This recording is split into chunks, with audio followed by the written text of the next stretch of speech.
Hello, good evening, and welcome to ARTDO 47th International World Conference.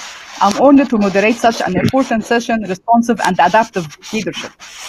Let me start by introducing our esteemed distinguished speakers. Dr. Mohammed Wahid, the former president of the Republic of the Maldives.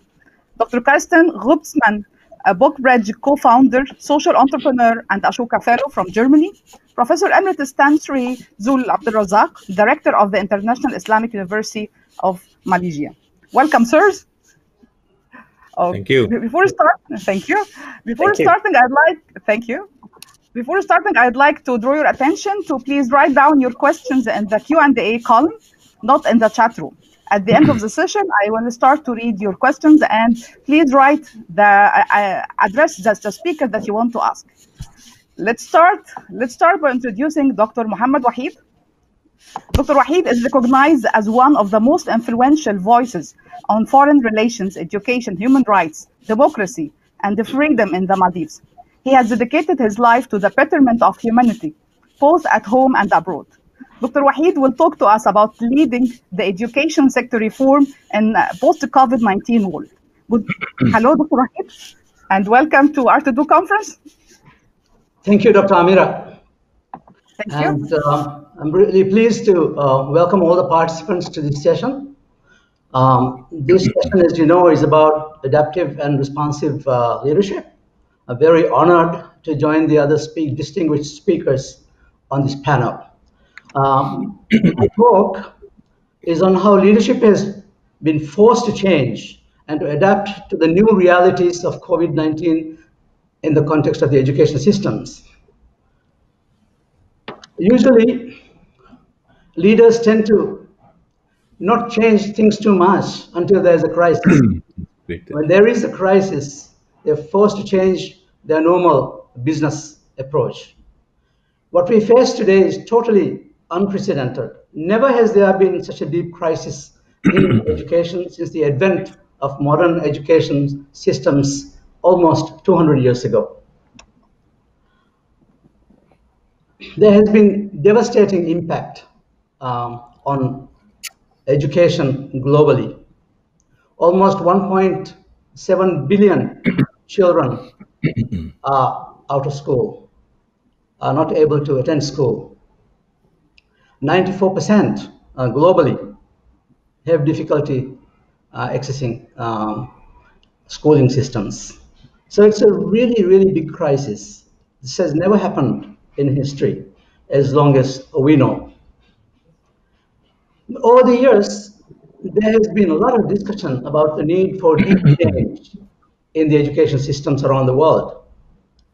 There are many criticisms of it. National systems of education were originally developed in the 19th century to meet the needs of industrialization. They evolved gradually, but generally as very rigid systems and very hard to change. But this model, which is basically like a factory model, helped access to education for millions of children globally. But it meant standardizing curricula and the delivery systems. And focus has been largely on achieving results in examinations. Large numbers of children finish school, but many without adequate skills. Many of them don't find work relevant to their course of study. So we could say that education fails to give adequate life skills to function effectively in a changing society. Despite such standardization and often centralized education systems open to all the children, also many children, large numbers of children, particularly in developing countries, still do not attend school or drop out of school. Despite all these problems, there has not been great success in reinventing education systems. But now with COVID, the education systems have crashed. The new reality, the new normal, is where schools are closed. The teachers and students are in lockdown. The social distance to prevent infection is also preventing teachers and students coming together. Policymakers and public and private sector service providers were stuck. They were forced to look for new ways to handle the demand for education. Fortunately, the answer to the challenge was not very far, only that policymakers have given so little attention to it.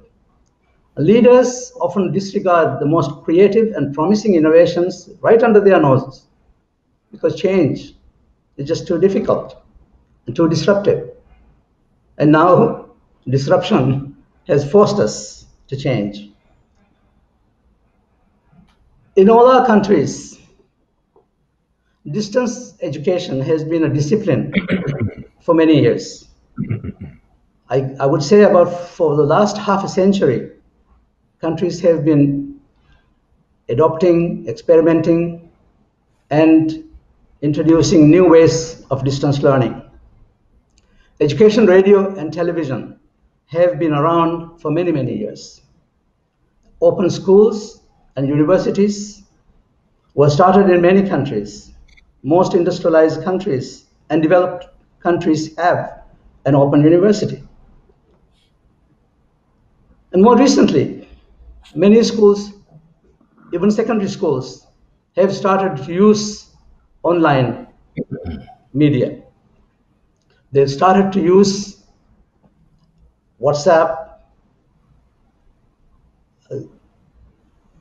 Zoom, and other platforms to assign and to complement support school teaching.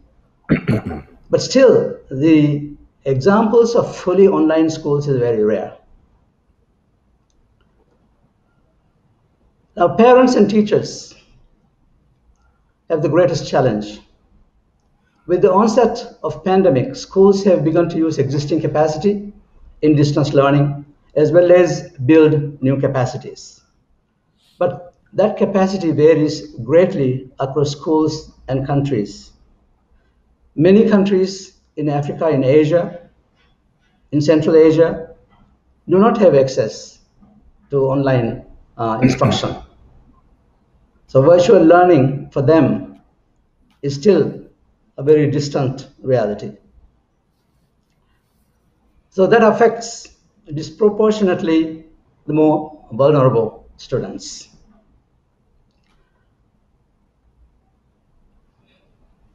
But because distance learning was a complementary form and not a mainstream approach, the schools didn't prepare all their teachers to be prominent and proficient in using education technologies.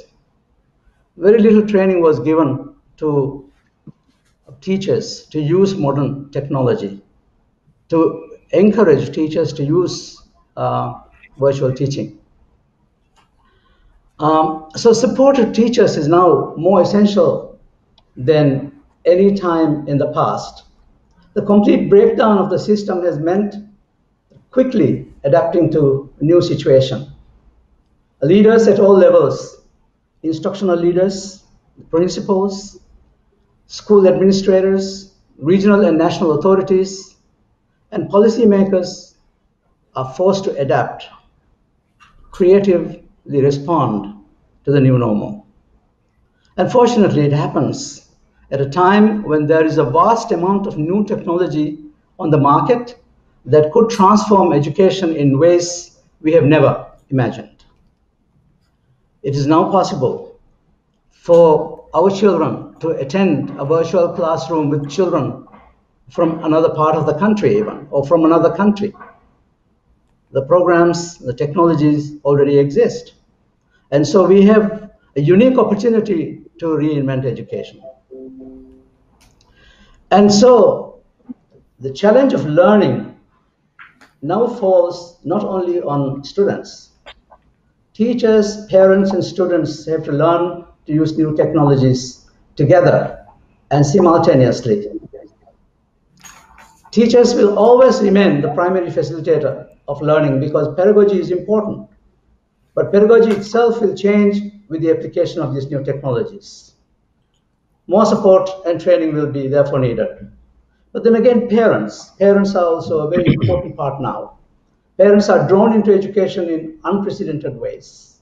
They have to help children, particularly in the lower grades, with their studies at home. In the past, many teachers relegated this responsibility to tuition classes and tutors, but now they have to do it by themselves. What about school employers? Employers in companies, in corporations, because parents, most of them are working parents. Both teachers and parents are now required to take on new and greater responsibilities for the education of their children. Unless there is a coordinated and collaborative effort between governments and private sector, there will be a serious deficit of human capital needed for future economic growth. The human capital index has plummeted in 2020 since it started recording. First time it's gone negative. To begin with, employers need to reassess work-family balance. Employers need to realize that their employees have to spend time with their family and work at the same time from home. So we need a much more supportive environment. Corporate social responsibility also must change. It must not remain constrained to periodic financial aid to philanthropies anymore. Corporate leaders and HR managers have to assume new leadership to protect and support the changing role of their employees in the educational well-being of their families. Business as usual is no longer an option. It is a moral imperative and a business necessity that policymakers, business leaders, and individuals become creative leaders for reinventing society through continuous and new ways of learning. Leadership for changing and reinventing the learning society falls on everyone, on parents, on teachers, on administrators, and policymakers. Thank you very much for listening to me. Thank you very much, Dr. Wahid, and thank you very much for the excellent session. And let us go to the second speaker. I excuse you to postpone the questions to the end of the session. And now we have Dr. Karsten Ruppsman, who is a scout, and his purpose in life is to empower others to find their purpose in life. And Dr. Karsten will share his personal story on how he found his purpose in life and how he helped, how this helped him to navigate and lead in challenging times. Welcome, Dr. Karsten. Thank you very much, Dr. Mira. Thank you for welcoming me. And welcome to everyone who's listening. We have now more than 50 people in the session. I'm really very excited. And I'd like to make my 15 minutes presentation very interactive. So you have these beautiful emoticons when you click on the smiley at the bottom of the page, and you can then basically just use, a lot of hearts. That's really cool. That already makes me very, very happy. So thank you very much for using these emoticons to interact with me during the session, as well as also, if you like, the chat.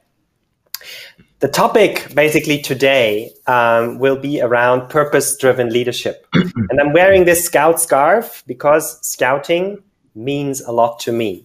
And I'd like to share today in my story on how basically scouting made me discover my purpose, and how this purpose is still kind of helping me today to navigate in this very uncertain environment, like Dr. Wahid presented in his previous talk. So my first question to all of you is whether you have already found your purpose. Use the thumb up in the emoticons when you have already found your purpose, when you have the feeling you have found it, right? When you know what's driving you.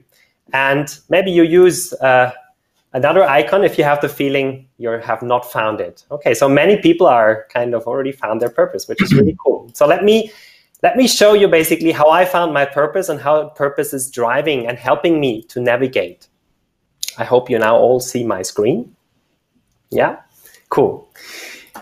So I'd like to tell you a secret, a public secret. And this public secret is my purpose. I believe in a world where people do what they really are. Do what you really are means that you first realize who you are, and then you take action. You basically practice your purpose. And this statement might sound to some of you a little bit philosophically. To some of you might say, oh, that's easy, right? But it actually hasn't been easy for me to find my purpose. So let me explain to you how I found my purpose in life. Dr. Amira already told you that I'm a scout. And as a scout, when I finished university, when I graduated, when I had done my first years of professional life, I kind of had that feeling of emptiness. I wanted to belong to something bigger. And I found this purpose in a country you see here, which is Mongolia, very far away from Germany, where I grew up, and very few people living there compared to Germany. So I went very, very far, and maybe some of you have already been to Mongolia. Thumbs up if you have been to Mongolia, a beautiful country. In this country, I made an experience by myself which happened unplanned. So when you look for your purpose, sometimes this happens without actually you knowing why it happens. And this was in this school in the countryside. 2009, I went there and look at all these beautiful school children on their first day of school in Mongolia. They were all so eager to learn, and they asked me a lot of questions because they could speak little English. And I was really amazed by their eagerness to learn, while at the same time, I saw that their educational opportunities are very different from the opportunities I have from my previous school life here in Germany. So I started to think, how can I support, how can I help these children? And together with the local scouts in the community, we set up a learning center, a place where not only children, but everyone in the community can come and they can learn. They can learn what they would like to learn. So not what I think they should learn, but they define themselves what they need in their daily lives as nomads, as Mongolians in the countryside, to improve their job and life chances. And at the same time, we designed this learning center in a way that it's self-sustained. So that basically it's not me collecting donations, but them running it as a so-called social enterprise. An enterprise which is not there to make money, but which is there to basically make social profit, to improve the job and life chances in the community. And very, very quickly, this social enterprise broke even. I studied business, and the environments I used to work in were like big corporations, and I never thought that business could be of such a fundamental importance for a social venture. So the Learning Center offered courses to the community at a minimal fee. So everyone had to pay a minimal fee. There was also a stipend program for those from very low income families who couldn't afford. But these fees allowed the Learning Center to be run by the local people for the local people. And here on this picture, you see the opening ceremony, or the picture after the opening ceremony. You see me wearing the scout scarf on the lower right. And on the upper left, you see a person wearing black clothes with the scout scarf. And that is Urna. This is the social entrepreneur. This is the person who ran the Learning Center. And at that moment, I had the feeling I have found my purpose. Because Urna left her well-paid government job as a teacher to run this learning center for her community. And I had the feeling this was the moment where I actually stepped up and took responsibility. This was the moment where I had the feeling I belonged to something bigger. I contributed to something which was not just about my life and what I'm doing here, sitting here, but about something bigger. And maybe if you now think about what you have lived through in your life, maybe you also have some of these moments which come back to your to your mind where you had the feeling, oh, I contributed to something. I put myself into something and I made people like Urna taking responsibility, not only for themselves, but for others and for a joint higher goal. So I was very inspired by this moment, and I never thought that the trip to Mongolia would bring me into such an experience. So then I went back to Germany, and I heard people complaining about trains being late and corporations complaining about profit not being high enough. And I thought, wow, this is a very different world to what I experienced in Mongolia. I felt it was like a big gift. And I thought, how can we empower people to go through such a transformational experience? How can we support people to find their purpose? Thank you for all these thumbs ups. That's really cool. So I set up BookBridge, a foundation based in Switzerland, which runs so-called action learning programs. So programs where, like you see here on the picture, we take all these nerdy Germans and meanwhile also people from other parts of the world, and we make them go through exactly the same experience I experienced in Mongolia. So they start with a dedicated social entrepreneur, someone who would like to make a difference. You see her here in the lower picture. And they set up a social enterprise.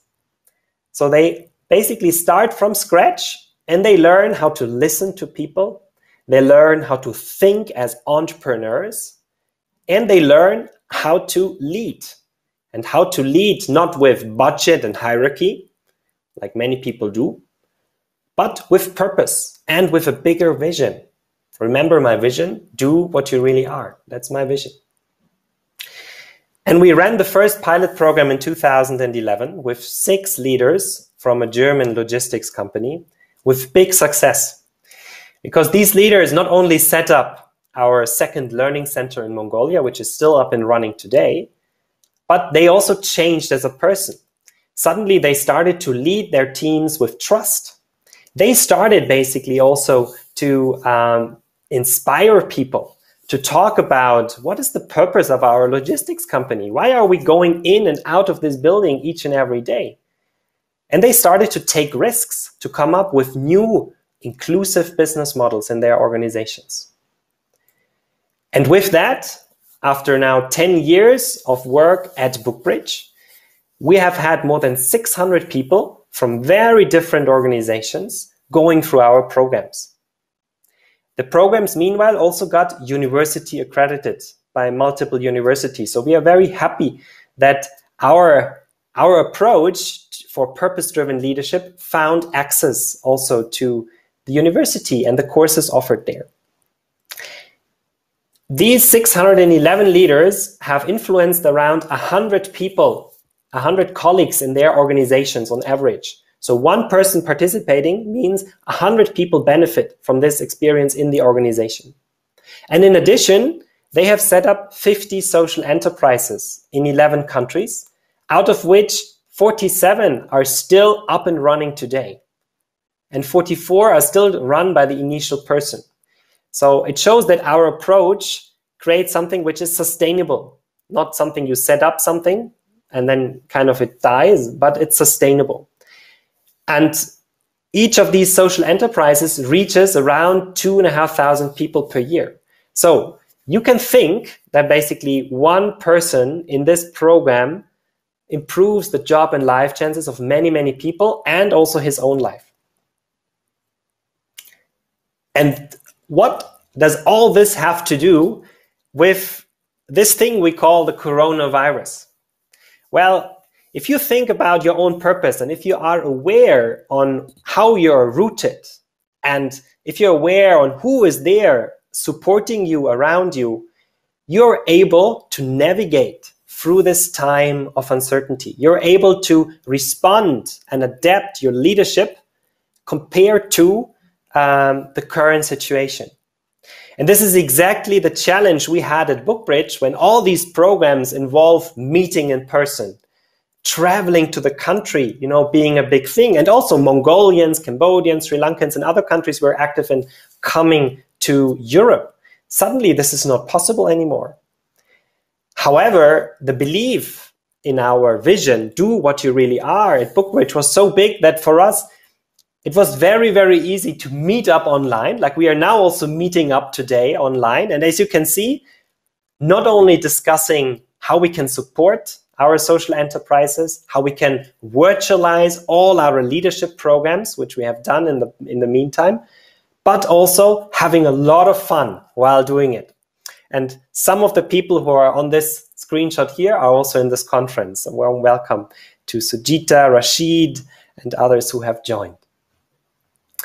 So purpose-driven leadership and being aware of the values which are driving you help you to navigate in this very difficult environment. So I encourage you to constantly basically reflect about what is driving you, about your own purpose, and talk, like I do, very openly about your purpose in life, because this inspires others to do the same, as well as creates followers, so that at the end you can basically grow as a human being, but also in an organization in these unprecedented times. Thank you very much, Dr. Mira, for giving me the opportunity for this speech, and I'm now handing back over to you.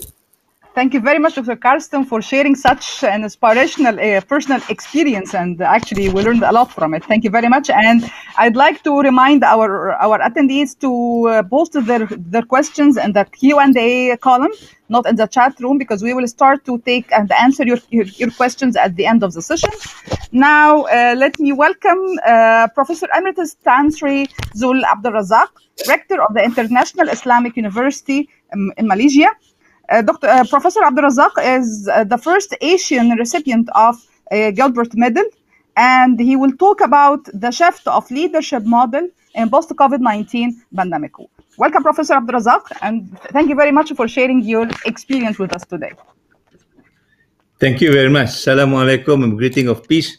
I'd like to thank the organizer, Rita, particularly, for inviting me to share a little of my experience with you.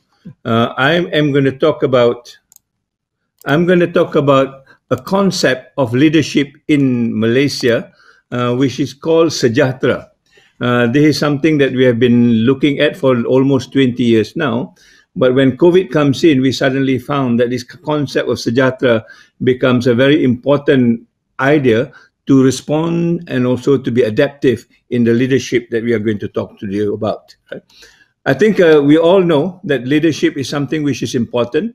They are always given a number of characters to it. For me, humility, integrity, and passion is one of the things that I believe in. And leadership is meant for people to take people from one place to another. I think Karsten has made a very good demonstration of what leadership is all about, bringing from one place to another, not physically perhaps, but also in terms of emotionally, in terms of spiritually, where you now find a new purpose in life. Right? For that, I think we need to understand how do you work on the responsive and adaptive leadership. Sometimes the response will be something which is basically ugly in the sense that we are manipulating people. Sometimes we can do it in a different way, where we're leading people in large numbers and large crowds. And sometimes it can also be, a kind of power struggle. This Scottish leader means you are drunk with power. You forgot what you're supposed to do. And sometimes it is a kind of a communication between the traditional and the modern, between, the South and the North. And these are all the realms of leadership that has response and also adaptive dimension in it. I would like to just quickly go, what is the influence of this modern leadership that we see today? And the way I understand it, before when you talk about leadership, we are talking mainly about life. Things like what Dr. Wahid was talking about. We talk about wisdom. We talk about well-being of the person. We talk about being humble. Leaders are normally very humble. And we talk about the ecosystem that is balanced, harmonized, that we can work through it. But as we go on into this modern age, we'll find that these things has changed. What happens to wisdom now? Everybody talks about leadership in the context of economics. How do you make money? How do you make not social enterprise, the way that Karsten had put it, real hard money to enrich yourself while you don't care about others people. The terminology change. Instead of talking about the person, we talk about human capital. Human capital are basically people who work for the system and create more money for themselves. Instead of talking well-being in terms of human terms, we look at well-being now in terms of financial terms. You are well-being only if you're well-to-do. If there is a lot of material wealth around you, then you're considered well-being. The culture of humility changed into the culture of arrogance, sometimes ignorance. In COVID, you see a lot of this arrogance and ignorance floating around, even sometimes in developed countries where people are supposed to be more educated. And the system that is well sustained being exploited, and you can see this in the kind of environment that we see today. Now, fundamentally, what has happened is that instead of talking about life, people are just talking about livelihood. How much money they can make, and what sort of material wealth that they accumulate. And they forgot about themselves. They forgot about the human being around them. They forgot even about the environment. And this is a kind of responsive and adaptive leadership that we need to be mindful about. How do you actually manage and control the things that you know, and how do you want to make it work, right? So this is not surprising, because there's a study done, reported in the Harvard Business Review in 2012 that talks about why are great leaders in short supply. You look around the world, there are a lot of leaders, but they are not the same as we have mentioned previously in the days of wisdom and so on and so forth. And the conclusion of this study is quite clear. It says leaders today are inundated by increasing perception of incompetence, greed, and frivolity at the expense of the governed, the tax, and the managed. Now, if this is the situation now, I think we need to think about what is leadership and how do you move forward to make leadership a better role in trying to manage the world, the chaotic world that we see today. Now, when COVID comes, all these things that we talked about, and I think all the two speakers talked about, becomes even more exaggerated. Things are cancelled, things are postponed, and I think we can see a lot more greed, frivolity, and incompetencies working around us. In many countries, life is seen to be very cheap because people refuse to stay indoor. People refuse to wear masks. People refuse to observe cleanliness, which is something so simple, but yet because of the whole idea of frivolity, incompetence, we find that this becomes a big issue that actually put our life, human life, at stake. So this is the area that I think the word sejahtera becomes important, and we begin to see the impact now when we talk about leadership in the context of the coronavirus. All these things becomes not important anymore, right? Everybody, even education now, we talk about economics, you talk about employment, you talk about employability. You have the money, but you do not know how to manage life, and your life become chaotic. Yeah, you talk about human capital. Now you see a lot of people suicide. Even they have a lot of money, the question of depression, the question of anxiety, the question of mental health is something that they cannot maintain. Of course, arrogance becomes an issue, and particularly when there is this coronavirus, you find that the whole system begin to collapse. Economy has collapsed, environment has collapsed, relationship has collapsed, what you call international sort of arrangement between countries are all collapsed. Everything has gone into unsustainable, as it were. As we move forward, more people are dying, and people are running out of control. Even now, if there is a vaccine, there's a huge question whether the vaccine could control this, if because human beings are not well behaved, are not well managed, and do not know what they're supposed to do. And the question of life then becomes not as important, as everybody now is talking, how do we make money at the expense of life, at the expense of humanity. We have not even talked about the people who are deprived and not being able to support themselves in many ways, the way we read the newspaper. So that is this lockdown of ecosystem, and this lockdown of ecosystem brings us back to how do we respond? How do you adapt to a situation where actually it's demanding more than just leadership as we understand today? I want to go back to Emil Durkheim, who talks about education as a means for social solidarity. In fact, he talks about schools is almost like a miniature society where you learn values, where you learn norms, and how do you live together in society in solidarity. The word is solidarity. People can integrate together and they become citizens of a country or of an institution that actually talks about solidarity between human beings. Yeah, there's no more ethnicity, there's no more religious dimension. Everybody is almost one as far as humanity is concerned, and that is what solidarity is about. And the solidarity now needs to be expressed not in terms of education, but I just put here in terms of action, very much like what Carsten said. You need to act. You need to actually do something. You need to improve something rather than just sitting, reading in classroom or in your own vicinity without engaging yourself around the world. And therefore, the word solidarity becomes an important tool when you talk about education and hence leadership, that is creating a shared experience.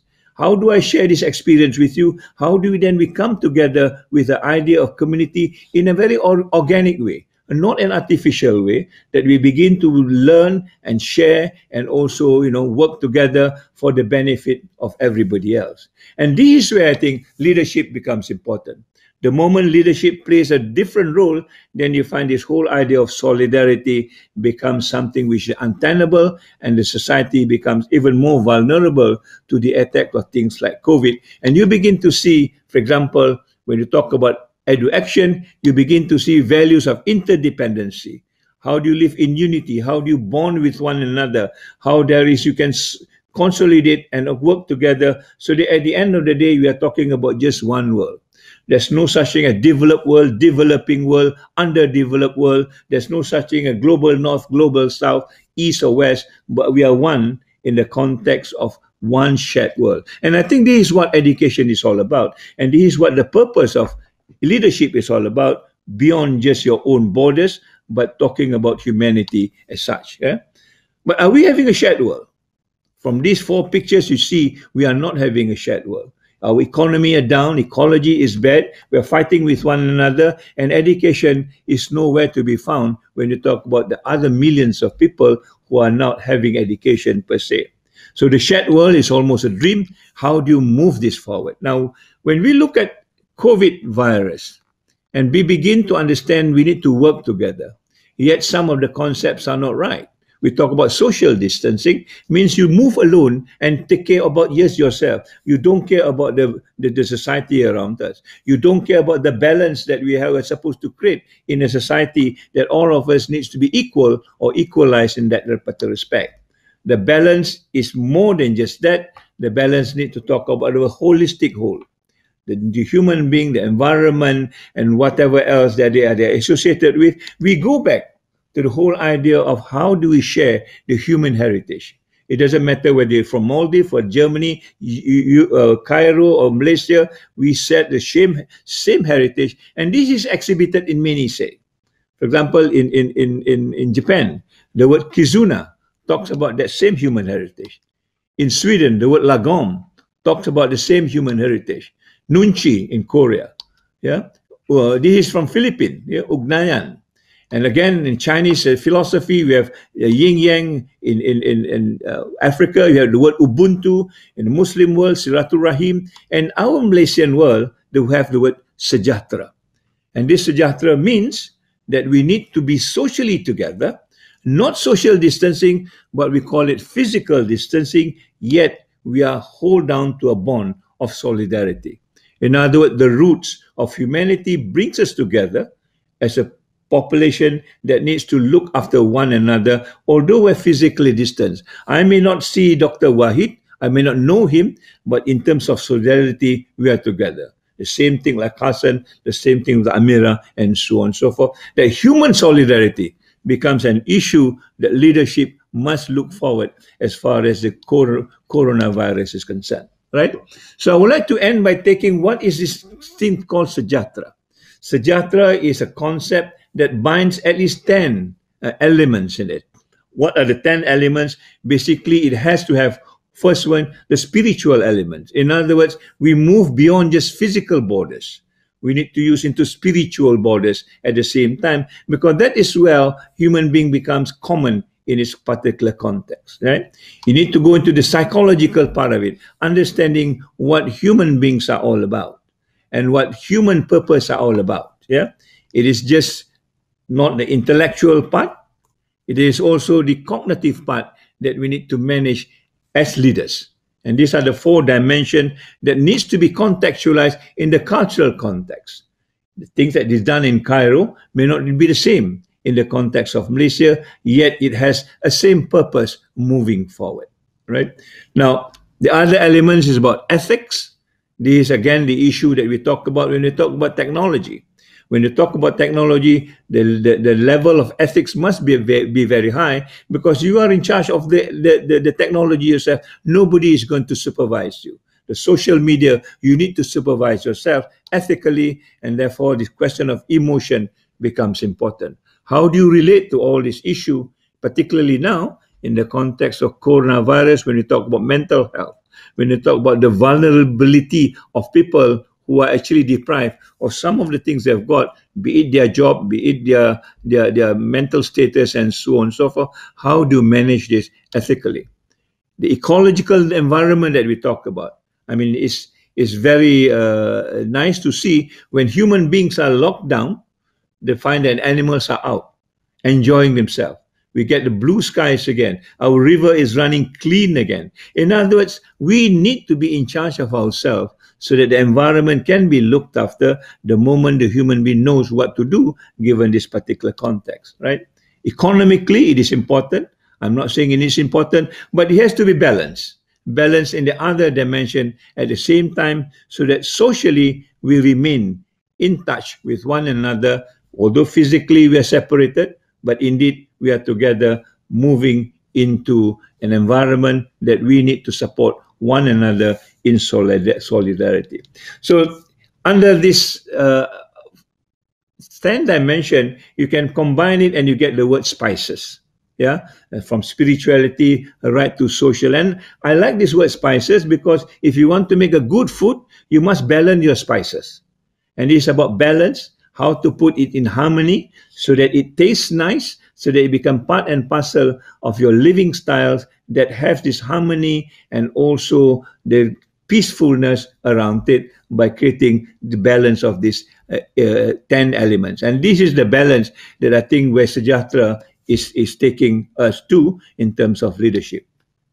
So my conclusion is basically, as you go into a chaotic world like this, we should start by focusing back to how to bring this balance of the ecosystem between 4 things. In other words, how do we human beings interact with nature, the environment around us, the ecology around us? How do we human beings interact with another human being, regardless whether it's black or white or whatever color it is, as long as they are alive, we need to work on it. Not only human beings, sometimes also the animals around us. How do you interact with those life or the creation of God, right?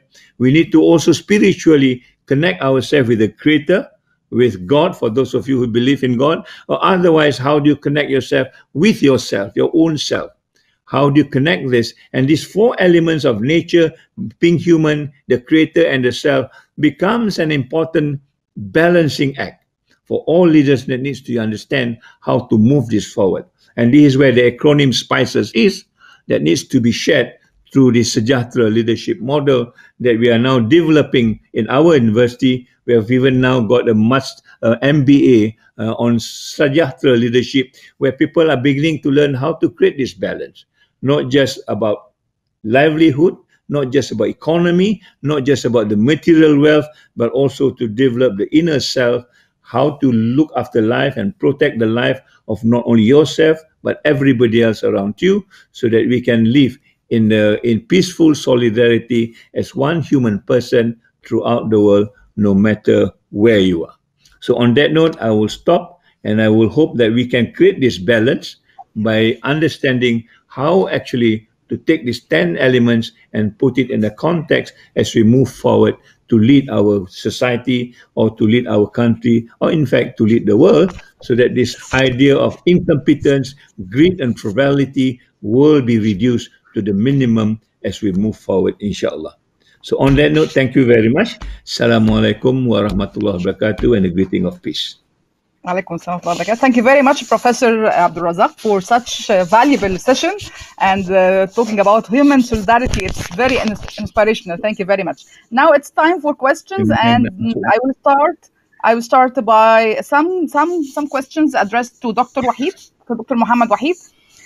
Dr. Wahid, we have a question about how can we define adaptive and responsive leadership to different levels in organizations, such as frontline staff or managers or directors. How can we define adaptive and responsive leadership to them?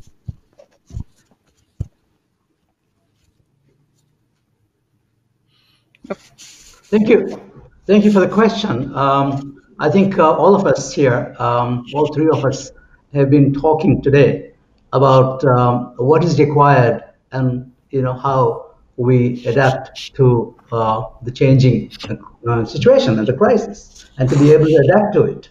I think just now Tanshri's presentation has been very inspiring and has been showing us the way of what is required in order to be responsive and adaptive to a crisis like this. We talked about humility, we talked about solidarity. All these are very important elements that we talked about today. And, all of us have to begin to see that. I think the most important part of it is that leadership is not about ourselves. The leadership is about serving other people and improving the lives of other people. That's leadership is about, all about. And so as long as we understand that, and as long as that becomes our purpose in life, as Dr. Carsten was saying, then we will truly become adaptive and responsive leaders, irrespective of which level we work at, whether it is frontline worker or as a corporate manager or an executive CEO. It doesn't really matter. It's what we bring to life that is really important. Thank you very much, sir. On another related question, please, there is another question to you as well about what if people are not or unwilling to listen to others' opinions. So how can we manage this? Could you kindly repeat the question again? Okay. How to make adaptive leadership when our staff or our people are unwilling to listen to our opinions or to advices? How can we do that? How can we facilitate adaptive leadership to them? Good question again. Good question. But I think, as leaders, it falls upon ourselves also to create experiences for our own staff who may be reluctant or unwilling to engage in transformation. So good leadership is also about showing the way and to create the practical experiences for our own people, whether they are our employees or whether they are our friends or families. I think the most important thing is to show it by practice and to allow the space and possibility for other people to experience it. I hope that. Thank you very much. Thank you very much, Dr. Wahid. Thank you very much. We have another question to Dr. Carsten. Dr. Carsten, please. We have a question about how do you know when you have mastered your purpose? You talked about purpose in life. How can we say, or how did you know that you have already mastered your purpose? Mastered in a way that you have discovered it or that you're living it? No, you have achieved it. And let's talk about how can us as an ordinary persons can we discover our purpose in life? How can we discover that? And for your case, regarding your case, how did you know that you have already mastered and you have now the whole thing under your control for achieving your purpose? Okay, so I'm happy to give two answers.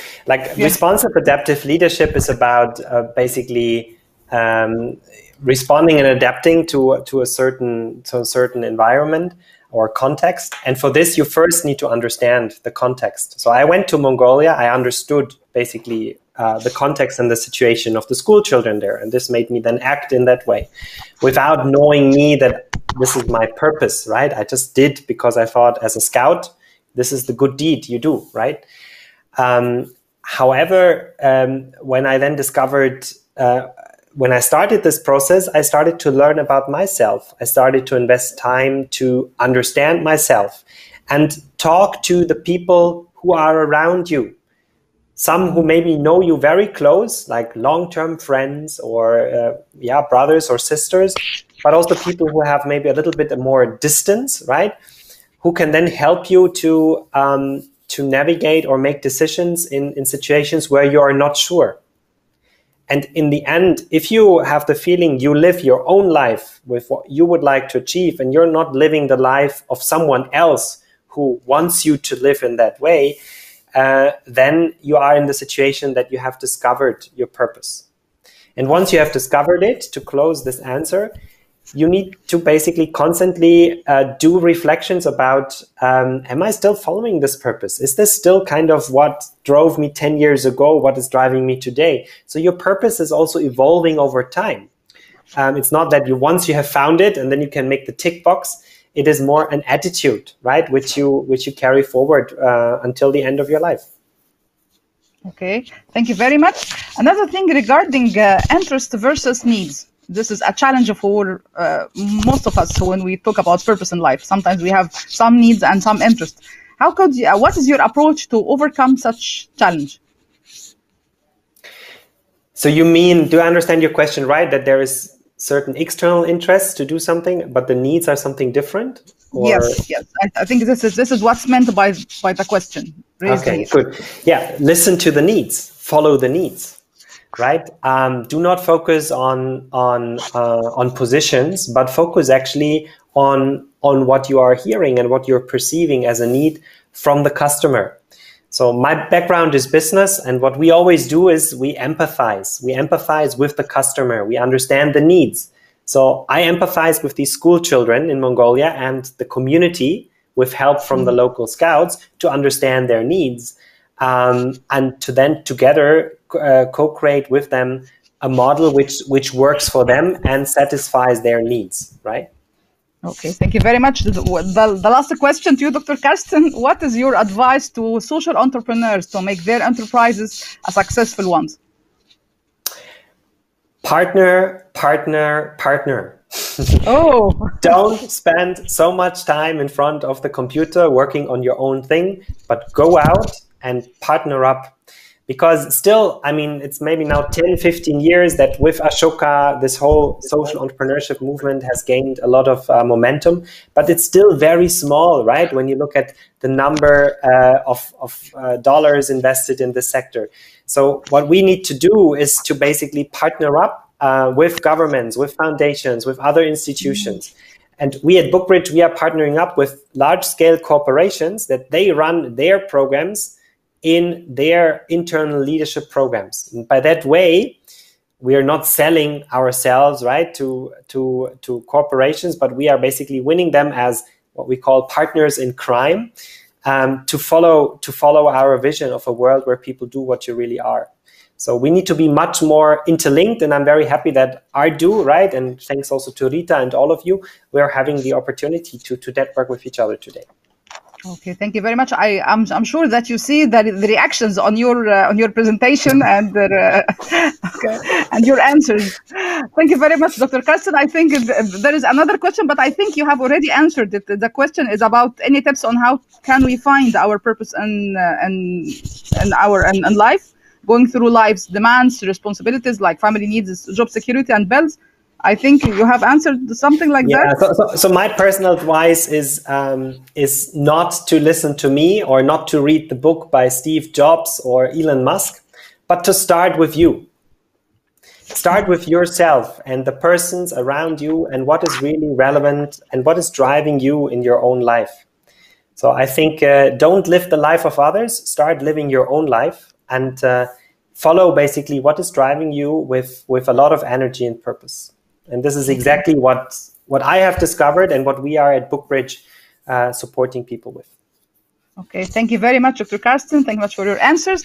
And I think we have only 2 minutes, so let me close this session with a question to Professor Abdul Razak. Professor Abdul Razak, we have a question about what are the ways that we can use to increase the human solidarity. I think the things that I think we need to do, we first of all need to understand what values are all about as far as education is concerned. I will emphasize on 3 values. One, you must learn how to sympathize. If you do not know how to sympathize, it doesn't matter where you are, even your neighbors, you don't care. Forget about people in other places, Mongolia or whatever it is. If you do not know how to sympathize, you will not be able to get into a relationship with anybody, even your cats, even your pets, you will not know. So how to learn to sympathize? And this is where I'm critical of education today, because we are not taught how to sympathize. We are taught how to compete with one another. In other words, how to vanquish the other person so that you can be better off, instead of collaborating, working together. Now, the second step is how to empathize, exactly what Carsten's work. You want to talk about poverty, you cannot be sitting in an aircon room and reading a book on poverty. You will never understand poverty. You need to go out, work with people who are poor, understand what poverty is all about. If they don't eat, you try not to eat at the same time. For Muslims, we practice that every Ramadan. How to actually restrain from food, because thousands and thousands of people are not having food. How do you learn to do that? Now, once you learn how to sympathize, then you work with them. You actually dirty your hand, you sweat. You know, your aircon room is no longer important. Your jacket is no longer important. Your tie is nonsensical, especially in a tropical country. These are the things that we begin to see what is essential in life, what is not essential in life. And then you will graduate into, I think what Wahid was trying to imply, a conditional love. That you work because it is your duty to do it. It doesn't matter you're going to get an award or you're going to get, money written. There's no returns for this. You just do it because you have got the satisfaction of it. I think Carsten is facing that. You live at peace with yourself. You don't need any more recognition from anybody. You sleep well, you are at peace with yourself, and you know you have arrived. It doesn't matter where you are, it doesn't matter who they are, but because you need to do it, you are the human being that we talk about the self. Discover the self. Once you discover the self, then you know where to bring yourself in that particular context. I hope I've given you some indication of how Thank you very much for develop. the great answer and the great advice. Thank you very much. And at the end of the session, I think we are out of time. Thank you very much for your contribution. Thank you very much for your advices and sharing your experience. I personally benefited a lot from what you said, and I think our 82 attendees have enjoyed your sessions a lot. Thank you very much, and looking forward to meeting you again. Thank you. Bye. Thank you. Thank you. Shukran. Thank you. Thank you. Bye. Thank you. Thank you. Thank you, everyone. Nice to meet you. Very powerful Nice to sharing. meet you. Thank you. Thank you. Thank you. Thank you. All the Bye. best. All the best. All the best.